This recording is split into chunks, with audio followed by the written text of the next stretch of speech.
Hello friends, ಎಲ್ಲರೂ ಹೇಗಿದ್ದೀರಾ? ನಾನಿವತ್ತು ಮನೆಯಲ್ಲೇ ಮಾಡ್ಕೊಳ್ಬಹುದಾದಂತಹ ವಾಂಗಿಬಾತ್ ಪೌಡ್ರ್ ಮಾಡ್ತಾಯಿದ್ದೀನಿ. ಮೊದಲಿಗೆ ನಾನು 20 ಬ್ಯಾಡಗೆ ಮೆಣಸು ತೊಗೊಂಡಿದ್ದೀನಿ ಮತ್ತು 7 ಗುಂಟೂರು ಮೆಣಸು ತೊಗೊಂಡಿದ್ದೀನಿ. ನಾವು ಖಾರ ತಿನ್ನೋದು ಸ್ವಲ್ಪ ಕಡಿಮೆ, ಅದಕ್ಕೆ ನಾನು ಅಷ್ಟು ತೊಗೊಂಡಿದ್ದೀನಿ. 4 ಸ್ಪೂನು ನಾನು ಧನಿಯಾ ತೊಗೊಂಡಿದ್ದೀನಿ, 1 ಸ್ಪೂನು ಮೆಂತ್ಯ ತೊಗೊಂಡಿದ್ದೀನಿ, 3 ಸ್ಪೂನು ಕಡಲೆಬೇಳೆ, 3 ಸ್ಪೂನು ಉದ್ದಿನಬೇಳೆ, ಮತ್ತು ನಾನು ನೋಡಿ ಇಷ್ಟು ಚಕ್ಕೆ ತೊಗೊಂಡಿದ್ದೀನಿ, ಲವಂಗ ಮತ್ತು ಮೊಗ್ಗು ತೊಗೊಂಡಿದ್ದೀನಿ, 3 ಏಲಕ್ಕಿ ತೊಗೊಂಡಿದ್ದೀನಿ. ಈಗ ಹೇಗೆ ಮಾಡೋದು ಅಂತ ಒಮ್ಮೆ ನೋಡೋಣ. ಮೊದಲಿಗೆ ನಾನು ಬಾಣಲಿಗೆ 1 ಸ್ಪೂನು ತೆಂಗಿನೆಣ್ಣೆ ಹಾಕ್ಕೊಳ್ತಾ ಇದ್ದೀನಿ. ನಾನು ತೆಂಗಿನೆಣ್ಣೆ ಹಾಕಿದ್ರೆ ಒಳ್ಳೆ ಪರಿಮಳ ಸಹ ಬರುತ್ತೆ, ಚೆನ್ನಾಗಿರುತ್ತೆ. ನೆಕ್ಸ್ಟ್ ನಾನು ಸ್ವಲ್ಪ ಹಿಂಗನ್ನ ಸೇರಿಸ್ಕೊಳ್ತಾ ಇದ್ದೀನಿ.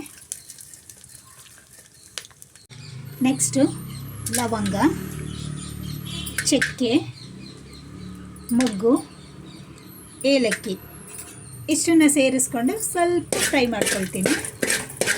ಫ್ಲೇಮ್ ಜೋರಾಗಿ ಇಟ್ಕೊಳ್ಳೋದು ಬೇಡ, ಮೀಡಿಯಮ್ ಫ್ಲೇಮಲ್ಲಿ ಇಟ್ಕೊಂಡೆ ಎಲ್ಲನೂ ಫ್ರೈ ಮಾಡ್ಕೊಳ್ತೀನಿ ನಾನು.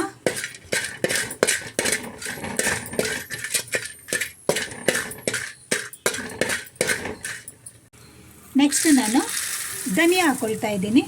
ಧನಿಯಾ ಹಾಕ್ಕೊಂಡು ಇದನ್ನು ಸ್ವಲ್ಪ ಕಲರ್ ಚೇಂಜ್ ಆಗೋವರೆಗೂ ನಾನು ಫ್ರೈ ಮಾಡ್ಕೊಳ್ತೀನಿ. ತುಂಬ ಫ್ರೈ ಆಗೋದು ಬೇಡ, ಇದ್ರದ್ದು ಪರಿಮಳ ಬರುತ್ತೆ, ಪ್ಲಸ್ ಸ್ವಲ್ಪ ಕಲರ್ ಚೇಂಜ್ ಆಗುತ್ತೆ, ಅಷ್ಟು ಫ್ರೈ ಮಾಡಿದ್ರೆ ಸಾಕಾಗುತ್ತೆ.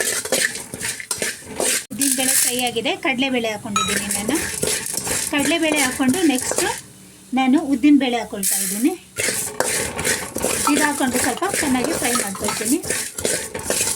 ಉದ್ದಿನಬೇಳೆ ಕಡಲೆಬೇಳೆ ಸಹ ಕಲರ್ ಬರೋವರೆಗೂ ಫ್ರೈ ಮಾಡ್ಕೊಳ್ತೀನಿ ನಾನು. ಎಣ್ಣೆ ಮತ್ತೆ ಹಾಕೋದು ಬೇಡ, 1 ಸ್ಪೂನ್ ಎಣ್ಣೆನಲ್ಲೇ ಫ್ರೈ ಮಾಡಿಕೊಂಡ್ರೆ ಸಾಕಾಗುತ್ತೆ ಎಲ್ಲನೂ. ಈಗ ಮೆಂತ್ಯ ಹಾಕ್ಕೊಳ್ತಾ ಇದ್ದೀನಿ, ಇದು ಹಾಕ್ಕೊಂಡು ಸಹ ಫ್ರೈ ಮಾಡ್ಕೊಳ್ತಾ ಇದ್ದೀನಿ ನಾನು.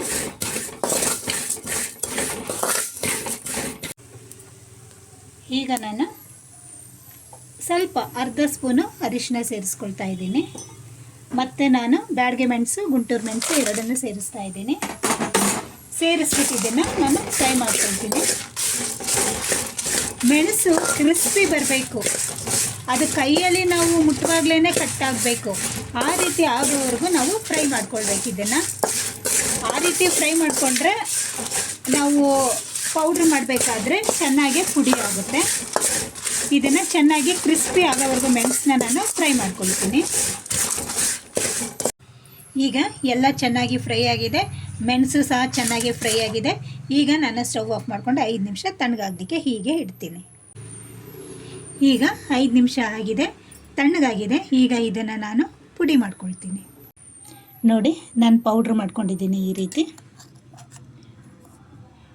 ಈ ರೀತಿ ಇದೆ.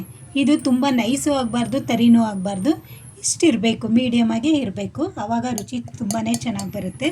ನೋಡಿ ಪೌಡ್ರ್ ಎಷ್ಟು ಚೆನ್ನಾಗಾಗಿದೆ. ಇದನ್ನು ನಾನೀಗ ಬೇರೆ ಕಡೆಗೆ ಹಾಕ್ಕೊಳ್ತೀನಿ.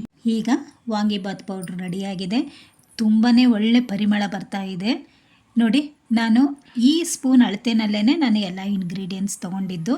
ನೀವು ಒಂದು ಫ್ಯಾಮಿಲಿನಲ್ಲಿ 5 ಮೆಂಬರ್ಸ್ ಇದ್ದರೆ ನೀವು 3 ಸರಿ ವಾಂಗಿಬಾತ್ ಮಾಡ್ಕೊಳ್ಬೋದು ಈ ಪೌಡ್ರಲ್ಲಿ. ಅಷ್ಟನ್ನು ನಾನು ಮಾಡಿದ್ದೀನಿ.